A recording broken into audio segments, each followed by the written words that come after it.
Welcome to Inside Auto Podcast, where we feature everyone and anyone you'd want to talk to in and out of the automotive industry.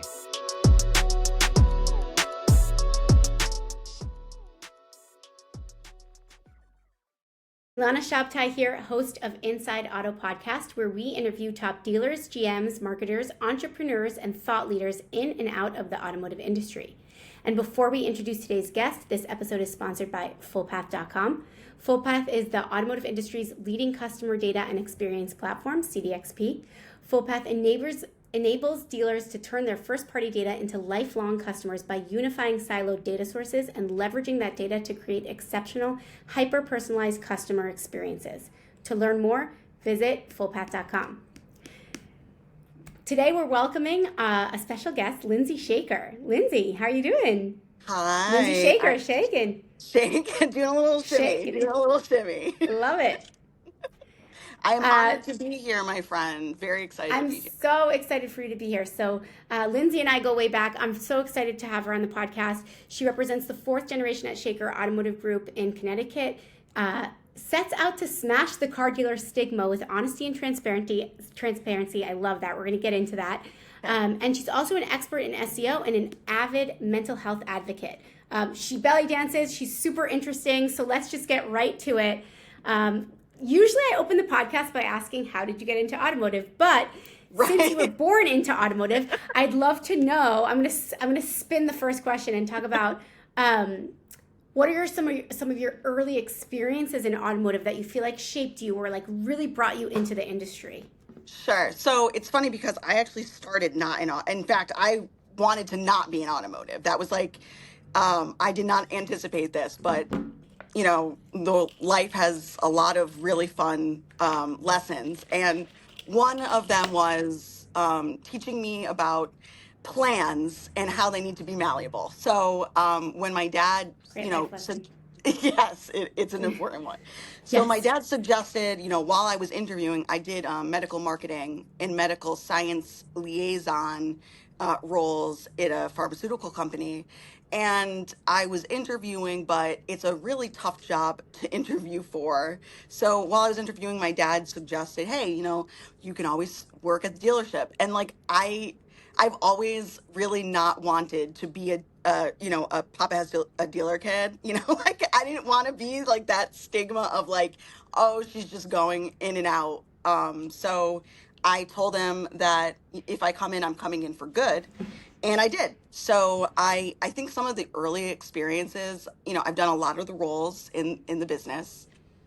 One was service writing, and I think that's given me a lot of respect for that role. It's a very difficult role. And I was at our quick lane. We have a quick lane in Naugatuck, Connecticut. So and it's slower, it's not as like high paced as like one of the dealerships, but it really kind of gleaned to me the demand of the job, interacting with customers, and empathy.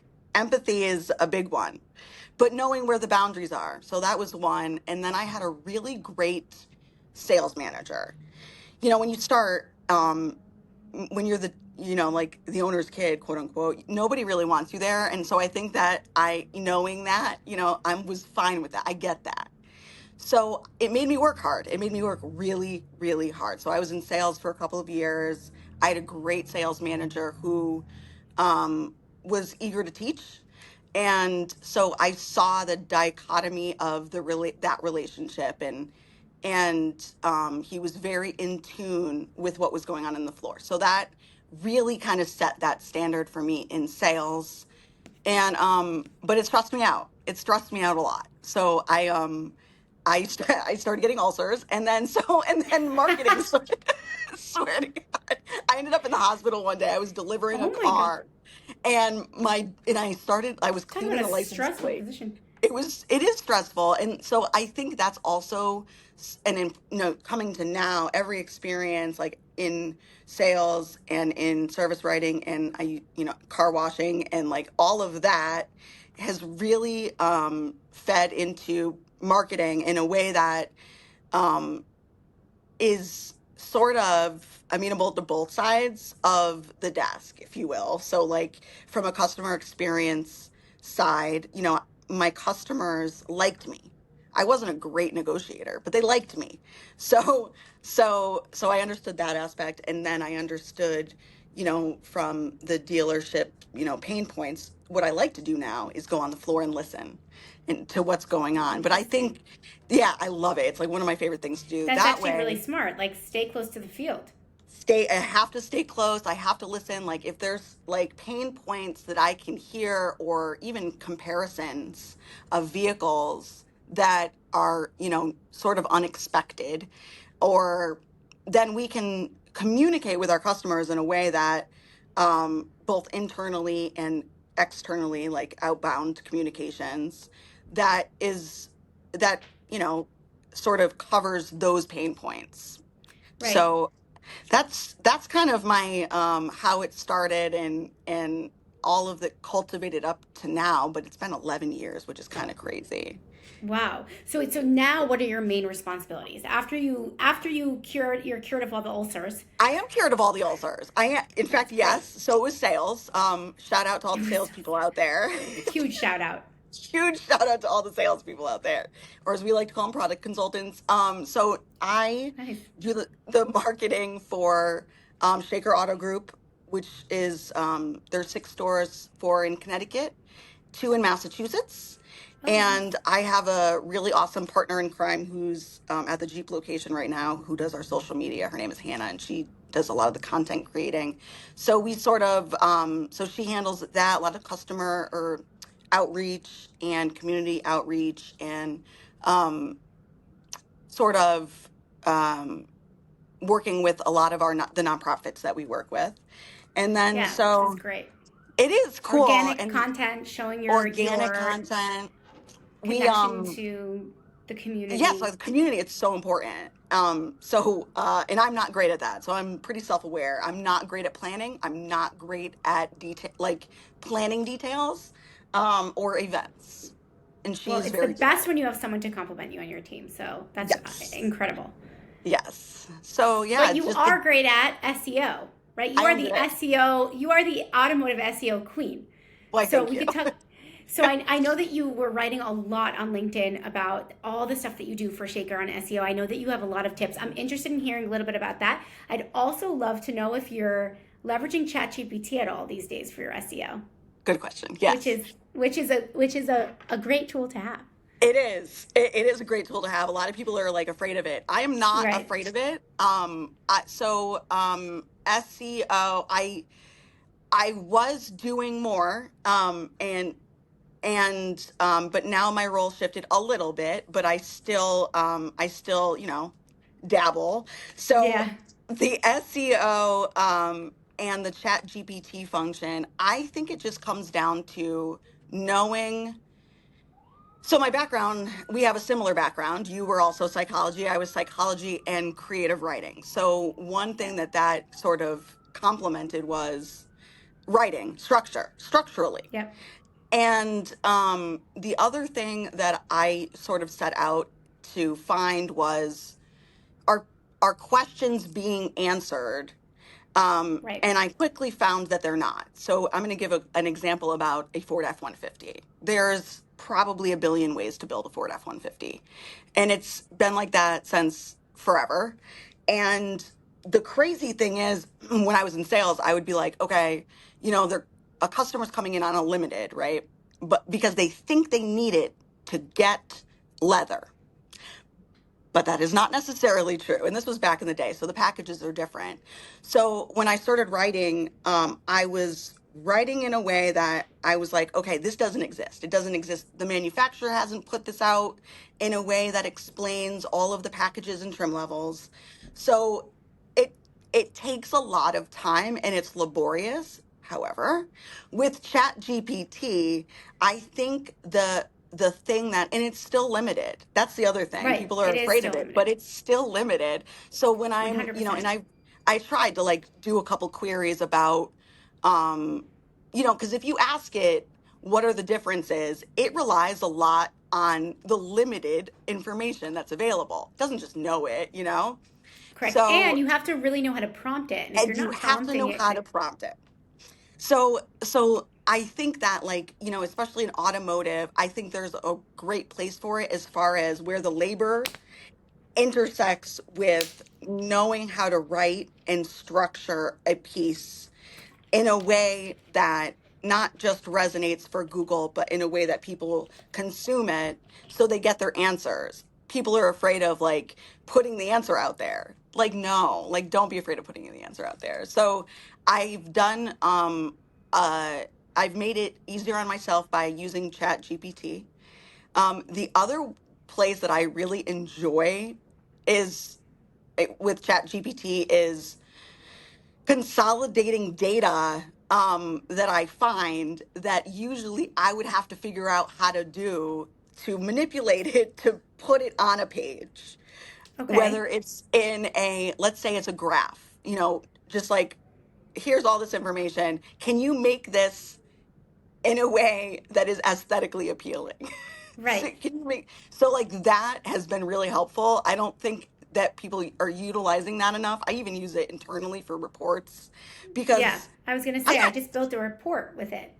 I did too. And Because sometimes and it's just like the structure or the outline. Like if you can prompt it, it's not the best writer in the world, right? So no, anyway, when it's spitting out text, we have to edit it. So I sure. use it more for like the structure, guidance, ideas, and then I'm going to do the writing. So that's how we should be using ChatGPT. And again, it's all about the prompt. It's all about the prompt. And I think that like when you ask it to do something SEO related, what it's going to give you, and I've noticed this consistently, it's going to give you a very clean structure. It's going to give you title, you know, H1, if you will, Mm-hmm. H2, if you will, H3, if you will. And then it's up to you to understand how that sort of translates into a piece that resonates with Google and the reader Yeah. Yeah. And it hits the keywords that you're trying to and fill. hits the keywords that you're trying to do. But what Yeah. it comes down to is like, especially in automotive, and I could soapbox all day long. A lot of people say that they do SEO. A lot of companies do. A lot of big companies do. It's not. It's not that. It's not that for what they're charging, but they're still charging, and they get away with it. And they get away with it. So it's too laborious, Right. even with Chat GPT, to Of have. course. And also, it's ever changing, right? You're always going to have to look at the keyword search volume and match it against the content, and that's going to change. So it's not something that you could just set up and set and forget. To a certain extent, you can cover your bases, and the setup might be more intense than the maintenance, but there is maintenance. And so There is a if 100% maintenance, and people forget. Like if you yeah, write like an F-150 page, like, which I did intentionally. It wasn't, the 2020 F-150 page. It was the F-150 page. And then very quickly I right, started to realize, like 6 months in, I was like, oh, I forgot I'm going to have to do this. And you do, like, you have to you update it. do, yeah, There's constant changes of packages and trim levels. And I put costs in the original one, but it ranked. It ranked nationally.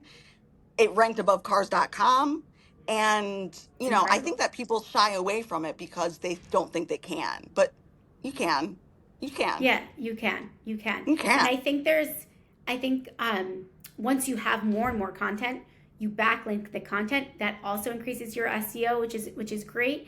Dealers need to start really focusing on the value of SEO, right, and organic content, because that's what's driving loyalty these days. If someone is looking for answers and your dealership is giving them the answers, they're going to find trust in your dealership. We got to go back to the basics on SEO. So that, Back to the basics on SEO. It's tried and true. So, and yeah, I relate it to Google. Google's original paper, their EOS from way back when. It's actually a great read. I have a hard copy of it somewhere, but the whole thing talks about relevancy. It's one of the, like, Google does a lot of weird things, a lot, but but what they have established really, really well is that their search engine is set to provide the most relevant and accurate information to the end user. And in this paper, and it's like a in lot of that order. science. Yeah. and in Yeah. that order. Yes. So if you are writing in a way that is truly authentic in your endeavors, you're going to, like, you won't have the whole issues of when there's a change to the Google algorithm. Yeah, sometimes it's annoying, but it's only annoying if you're trying to game it, if you're trying to Yeah. like get around a step. And that's where it really kind of comes down to. It's laborious. It's a Yeah. laborious task, Yeah. but it's Well, you fun. seem It's to, kind of fun. yeah, it is fun. It is fun because also once you actually can figure it out and you're providing the answers and you're the dealership that's showing up, you're the business that's providing the answers. I mean, what can be better than that? You're building trust with your customers before they even walk into your door. So huge priority. Okay, Agreed. before we sign off, I want to hear from you a little bit on any predictions you have in the automotive market, whether it's specific to marketing or beyond that. I like to just talk to our experts and understand a little bit what they're seeing and where the industry is going. Sure. So I think we're at this very interesting little crossroads of, all right, so we had the COVID mania of like the media. For the first time that the media has been kind to the car business was them talking about a shortage in vehicles, which then led to this hysterical, like, we all need new cars. So we had that. Then we had this inventory thing. And then now we have inventory, but we have a lot of manufacturers are operating scared. And I get it. Nobody wants 2008, like nobody wants that.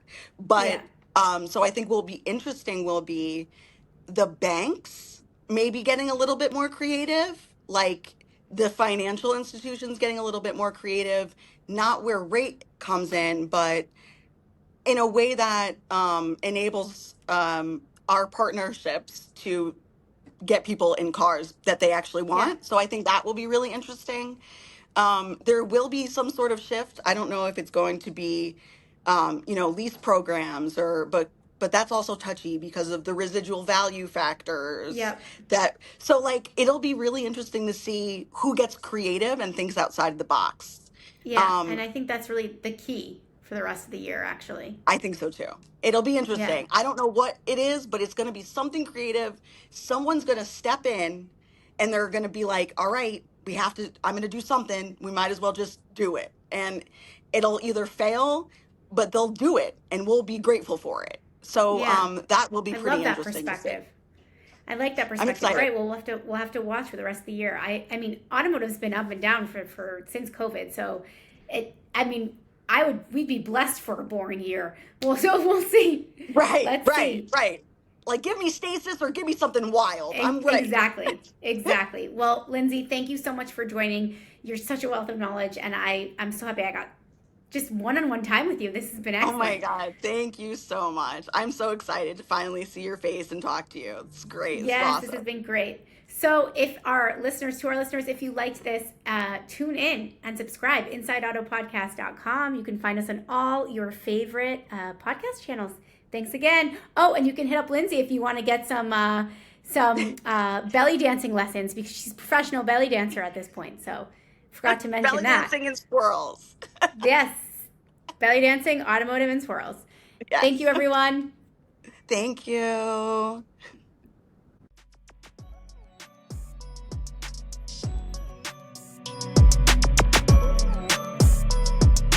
Thanks for listening to Inside Auto Podcast. Check out our other episodes with top entrepreneurs and industry leaders.